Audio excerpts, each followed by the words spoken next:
My father was being lowered into the ground when a man in a charcoal suit touched my shoulder. "Mr. Rains," he said, "I represent your wife. She's filing for divorce." He handed me a manila envelope like it was a sympathy card. Inside, papers. "She gets the house, the business, and full custody." He said it loudly. My in-laws smiled like hyenas watching a fresh kill. "Finally," her father muttered, "she's free from this loser." I heard my daughter's voice behind me. "You never deserved her anyway." I didn't turn around. I just nodded, signed the papers, and handed the pen back. Not a tear, not a word. Because the funeral wasn't just my father's. Something else was being buried that day. She didn't come home that night. The house still smelled like her, lavender, and something artificial underneath. The family photos were gone. Even the one I kept on my desk. Me, her, our daughter at Niagara, replaced with an empty frame.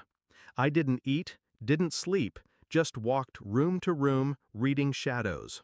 That business? I built it. Started it with hands blistered from working graveyard shifts. Her name on the title was a convenience, a marriage formality. Custody?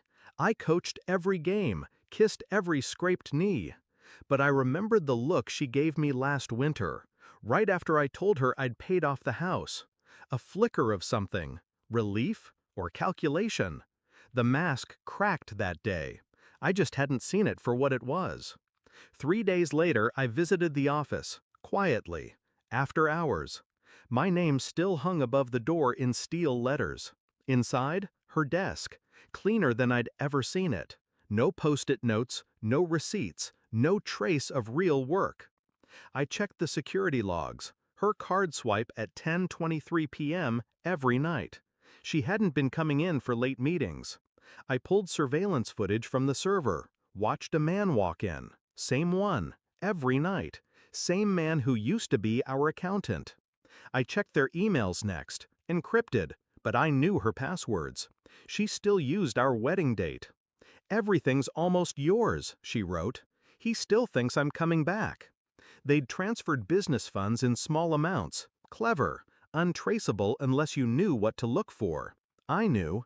I didn't confront her. Not then. Instead, I met with a forensic accountant, hired 2 private investigators, served quiet subpoenas while pretending to grieve. I kept a log of every stolen dollar, tracked every conversation they thought was hidden. The business she stole? It had been in my father's name for tax reasons. And now, he was gone, which meant probate would catch everything.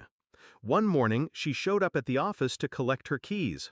I handed her a file instead. Inside, a printed spreadsheet of every bank transfer, photos of her with the accountant, a notice of criminal charges filed in her name. She didn't open it. She just looked at me and whispered, "How long have you known?" I smiled. "Since the funeral." Court was fast. She expected a payout. Instead, she got audited. She expected my silence. She got public records. She expected the business. Instead, I transferred ownership to our daughter, all of it, but only after she signed a legal agreement. No contact, no claim, no appeal. She cried, said she made a mistake, begged me to forgive. I watched her from across the table. Same table where we used to eat pizza on Fridays. Same eyes that once looked at me like I hung the stars. Now, just a stranger's desperation. I leaned forward. "Do you remember what I signed at the funeral?" She nodded slowly. "This," I said, tapping the agreement, "is me signing back." Then I stood and walked away. I never saw her again. Our daughter stayed with me.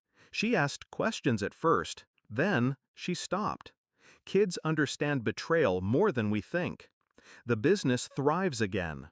Her name? Scrubbed from every document, every plaque, every history. Sometimes I think about the moment I signed those papers, the way the pen felt, the weight of the ink, the silence of everyone watching. I thought I was losing everything. Turns out, that was the moment I took it all back. Quietly, legally, irrevocably.